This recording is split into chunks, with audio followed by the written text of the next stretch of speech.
But welcome everyone to another episode of Tradesman Talks, where we talk about ways for you to improve your home service business.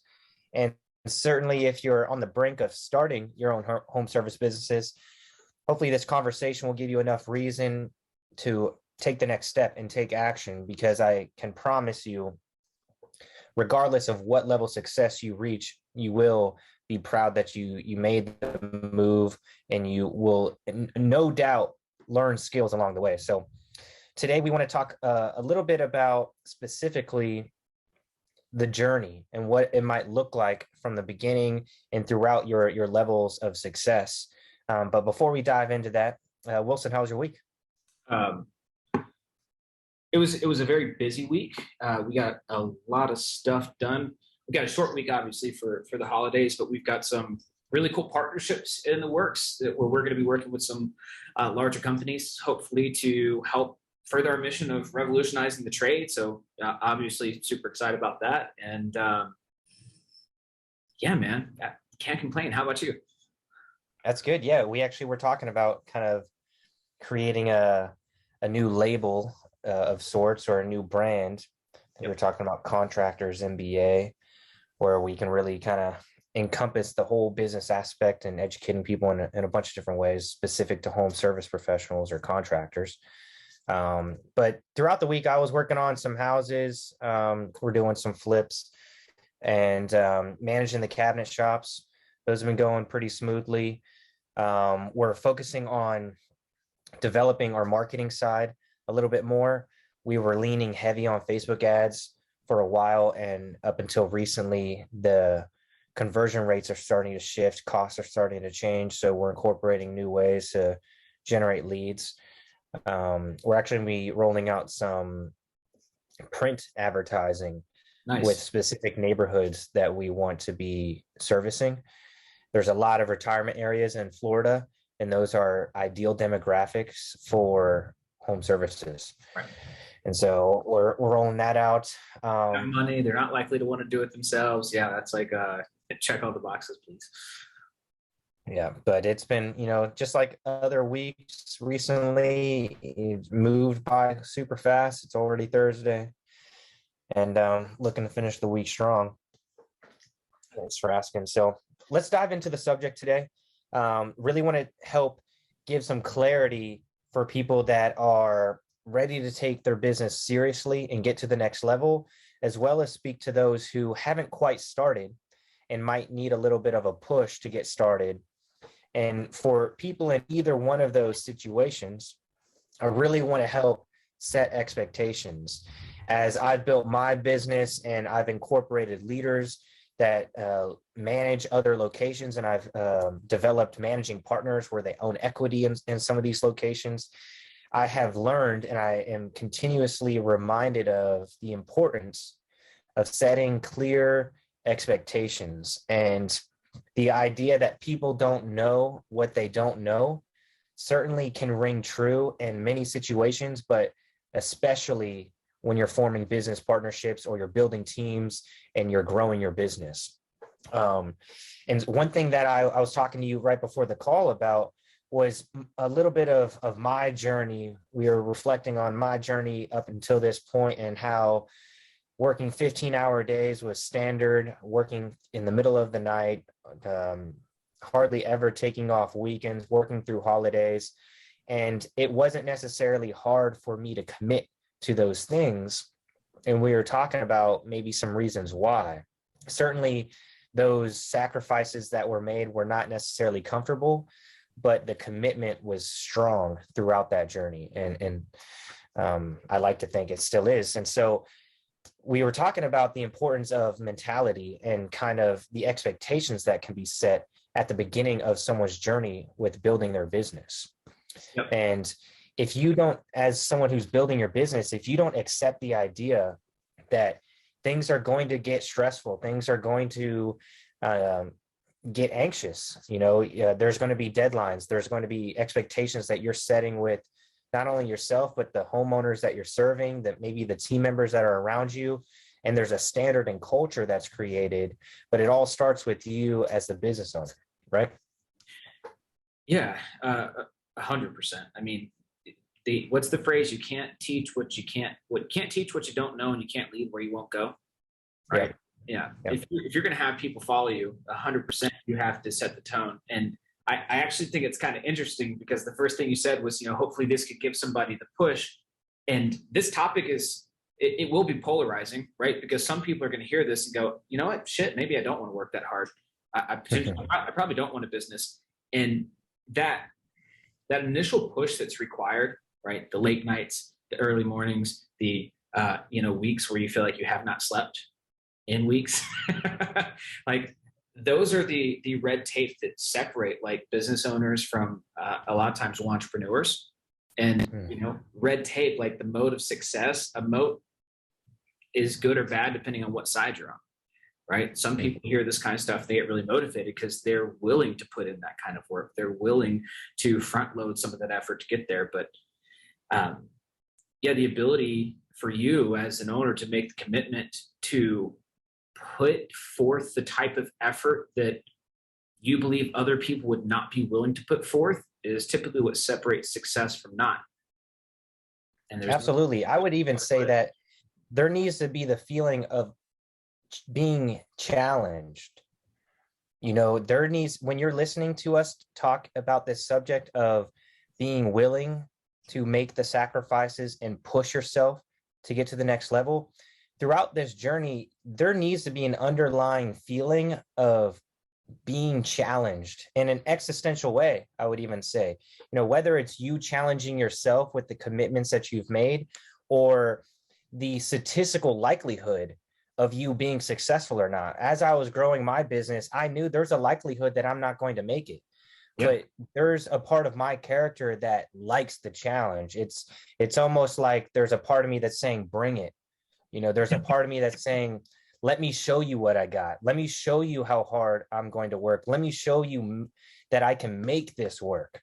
And the you that I'm speaking to isn't necessarily an actual person, but there's just something that is challenging me, whether it's the universe or society, or even, some people, it could be their parents, it's the people that are telling you you're not going to make it, or it's the statistics that exist that tell you that you're not going to make it, or it's the challenges that present themselves that tell you you're not going to make it. It's these false accusations or false reasons that you might get presented with as to how you won't make it, or you're not likely to make this business into a success. And if you can feel challenged at that, and you can be somewhat of a fighter and have that mentality, it's going to give you an edge.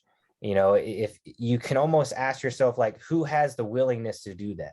And find pride in that. Find pride in your willingness to take on these challenges. Find pride in the willingness to work harder than anyone around you. And if you can do that with consistency, it doesn't matter what happens, because you knowing what you're capable of and knowing what you're willing to do, you have certainty around your ability to get through it. Yep. Well, dude, it should present a challenge. I mean, these stats are probably 2 years old, but the last time I was seriously like looking for these statistics for a conversation I was having with a contractor, realistically, only about 1 in 5 businesses survives past the 3-year mark, right? Mm. And then if you look at businesses that survive past that, only about 10 to 15% of those ever break 6 figures. Yeah. Now, we see in America a lot of really successful companies, like you see Facebook, you see Google, and those are the positive stories we hear. But the reality is they are very exceptionally small percentage. Like the number of millionaires in their businesses is an exceptionally small percentage. But on the opposite side of that, the number one creator of millionaires within the United States is small, independently owned businesses, right? Yeah. So if you want to be a millionaire, if you're committed, if you're type person, like has the guts to push back against that, because statistically the odds are against you. The good news is it's not Vegas. You know what I mean? It's like you can control the odds, and you control the odds. God, what does my dad used to say to me all the time? Luck, what is it? Luck is a function of hard work. Something to that effect. Basically, the harder I work, the luckier I get. And it tends to be true for a lot of entrepreneurs, right? When you're out there hustling, opportunities seem to fall. But when you're kind of doing it, they don't. It's scarce. It feels like there's always something waiting around the corner. And my worry is that people approach the challenge of building a business with the observation of people who have already built the business. Yeah. You mentioned Facebook and these other big companies. Well, you can scroll through Instagram, TikTok, YouTube, whatever. You're going to see plenty of people that are on the other side of success. And you can falsely start to believe that their style of hustle is what is required to get to where they're at. And that mostly is not true. Many people that are on the other side of success, meaning they're already successful, they're hustling, yes, but they're working very differently than when they first started. It's more of a mental work than it is physical. And regardless of what your business provides as a product or service, there is a huge physical aspect of it, of work and energy at the very beginning. Even Mark Zuckerberg building Facebook, he was up many, many nights coding. Yep. There's a physical commitment to actually making some sacrifice and putting in a bunch of energy. And certainly if you're in a trades-based business, there's going to be some physical aspects to it and a willingness to meet discomfort.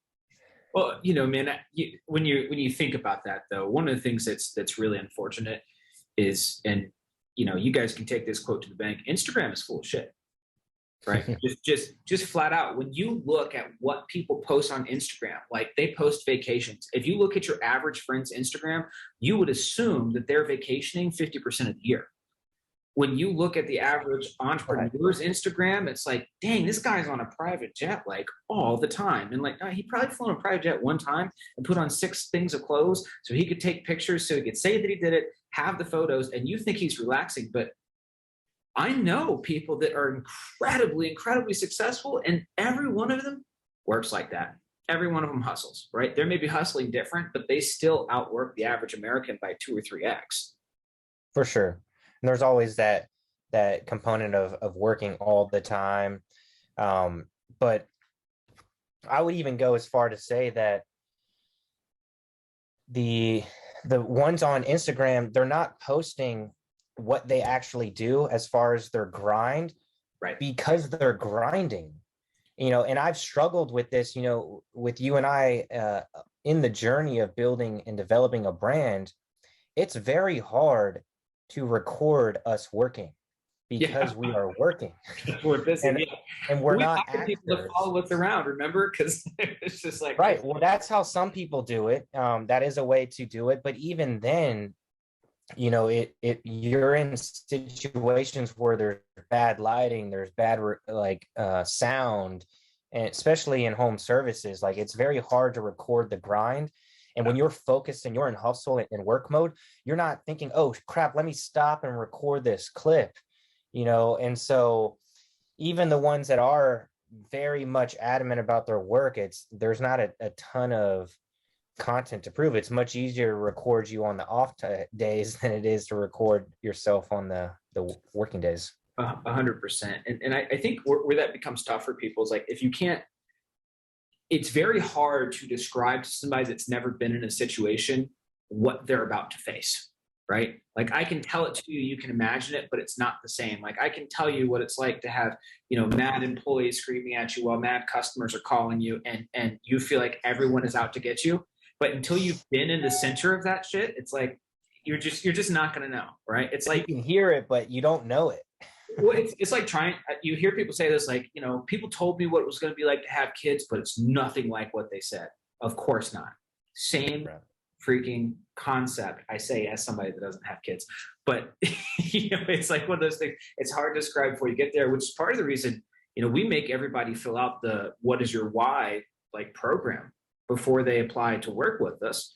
Because if you don't have a mission or a purpose that's strong enough to overcome an unknown challenge, then you're going to get stuck. And I tell people all the time, and I believe this, entrepreneurship is a harder unknown challenge than you think. Mm-hmm. But everyone can do it. Most people won't do it, but everyone can do it. It's just a function of commitment. There's a reason there are many, many examples of immigrating people that come into this country and create a very good amount of success in just a few years, because they have such a huge reason and commitment and even a need to become successful.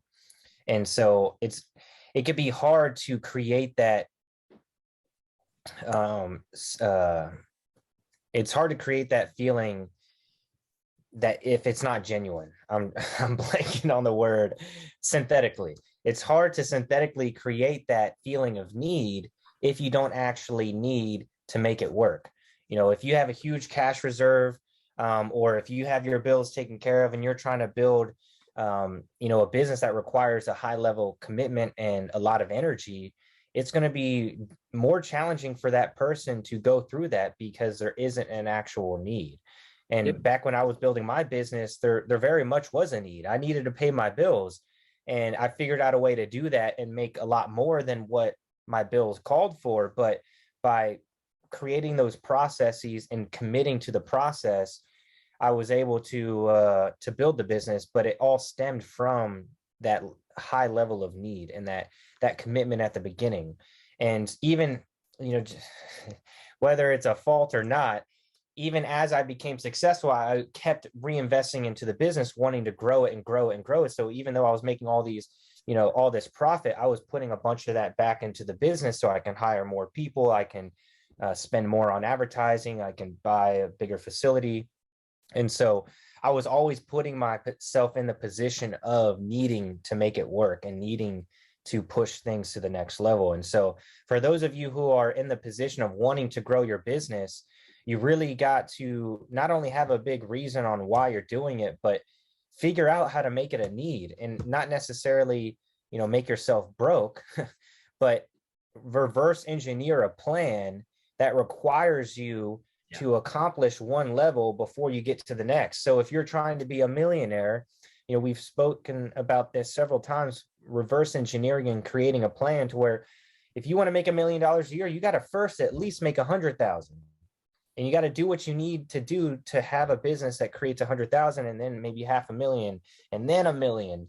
Don't just look at the after effect of someone who's a millionaire and who's a complacent millionaire and thinking you can just kind of coast through your days and you'll become a millionaire too. No, it's not like that.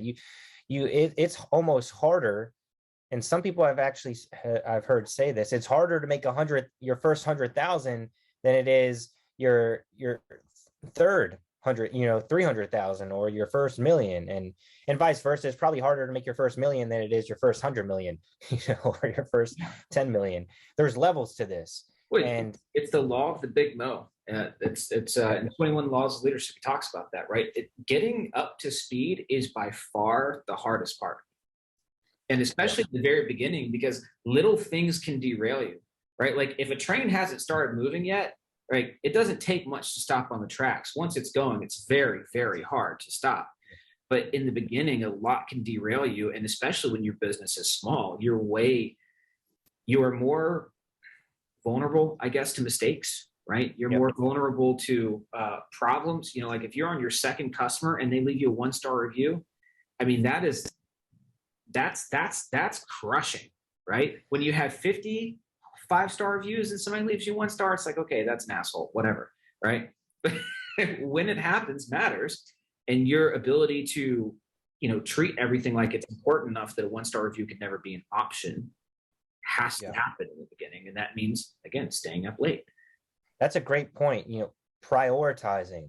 And at the very beginning, because nothing is really established, everything in some way needs to be a priority. And you, as a business owner, need to become the type of person that is able to prioritize everything. And your ability to distribute your attention and energy in a way that kind of raises the tide of your business, and not just, oh, I'm going to develop my sales team, but I'm not going to do any jobs for 7 months. Like that's not going to work. Right. Oh, I'm not going to get a shop space, so I'm going to, work in my home garage, but I'm going to build this to $1 million business. Like that's not going to work. You have to focus on all the components of your business. You can't just, oh, I'm going to bring in $1 million and spend 400,000 in expenses, but I'm not going to have an accountant. That's going to screw you. And so you need to get to the point where you accept the challenge and you can literally prioritize everything. And there will come a point once you have things established where it will no longer serve you to prioritize every single thing at the same level. But at the very beginning, as uncomfortable as it's going to be, that discomfort will put pressure on you to become a better person and certainly become a better business person. Actually, because I say better person, people around you may not think you're the nicest guy because you're prioritizing everything, but the ability to get shit done and to be effective is going to force you to be a better business person. And once you have an established business, then you can become the more people person, or you bring a people person into your business, which is what I did. You bring a manager in there that's able to manage different personalities more effectively, and you work on the business and not as much in the business. But at the very beginning, you got to work from the inside out. And the other thing is for anybody listening that's worried that having success in your business is going to make you people are like, well, what if I become bad or I have to treat people poorly? That's very rarely the case. It usually what happens is when people don't like you in business because they didn't do something they were supposed to do and you were on their case about it, which happens. Not everybody likes feedback. Yeah, it happens in any functional relationship in the world. It's like, dude, if somebody's starting and they take that as a takeaway, like you're going to have to hold people accountable. You're going to have to work harder than everybody you know. And back to the accountant thing, the only person that I know that's worth over $100 million regularly would say to us, if you can't manage a checkbook at 5,000, you sure as hell can't manage it at 5 million. Right. Absolutely. Those three things. If you can manage your business, make that a priority, put in the effort and show up. And I don't know if make everything a priority is it, or it's just care so passionately about everything that you're doing in your business that there's no way it couldn't be a priority. Yeah, I think along the way, being able to compartmentalize will become an easier thing to do. Yeah. But I know for me personally, it was very hard at the beginning. It's either on or off. And to be able to navigate my emotions and energy on specific things and people and different it's super hard for anyone to do, especially if it's not necessarily a natural strength of yours. And so that's why I say, make everything a priority, because it's almost easier than kind of learning how to pick and choose what is a priority or not. And we tell people this in our coaching. Part of the reason that people pay us money to work with us is because we can tell them what to prioritize, right? Yeah. There is a skill set to it, but if you're not sure yet, then everything has priority, and your business will pretty much always take priority over sleep. For the average person, it's going to be family, business, eat, sleep. Those are your priorities. But it can work out well if you're willing to hustle. Absolutely. And know that it's temporary. It's not going to be a forever state of mind or a forever state of your business. You just have to put in the most energy at the beginning, because if you want to work on a business, you have to create a business to work on. And you're not going to have that ability to work from a higher level if the lower levels in the foundation are not established. And because you are likely, whoever's listening to this, I know I was limited on resources and people, I started on my own. I had to bring the people in. And because of that, I had to create the ability to work on everything. And then as you bring in more resources, then you can start to delegate effectively. You can start to distribute your resources and attention more effectively. But at the very beginning, you got to go full throttle and be willing to do whatever it takes to make it a success. Make your project, your business that you're building, essentially have the mentality of you against the world. And, like I said, eventually that mentality will need to change. But at the very beginning, I personally think that that's going to be an advantage for anyone to have that sort of mentality at the very beginning. Yeah, there's a guy, Eric Garner, says you got to want it as bad as you want to breathe. Yeah. Yep. And if you've ever I used to listen to that stuff, man. I literally tried to brainwash myself before I started business. I went through an actual pretty dark period of my life, and I programmed myself by listening to those videos every morning and every night, and when I'm at the gym. And it works because you start to understand and believe this type of thinking, and you can see the corollary between successful people and not successful people. And the biggest difference is not how they look, it's not what they do, it's how they think. And if you can learn to program certain thinking patterns or certain types of thought into your brain, it's going to allow you to make better decisions, take better action, and certainly be a lot more stronger with your commitments. I'm into that. Speaking of commitments, we have a coaching call coming up, so we got to wrap it up. But I think this is useful for anybody seriously looking at starting a business.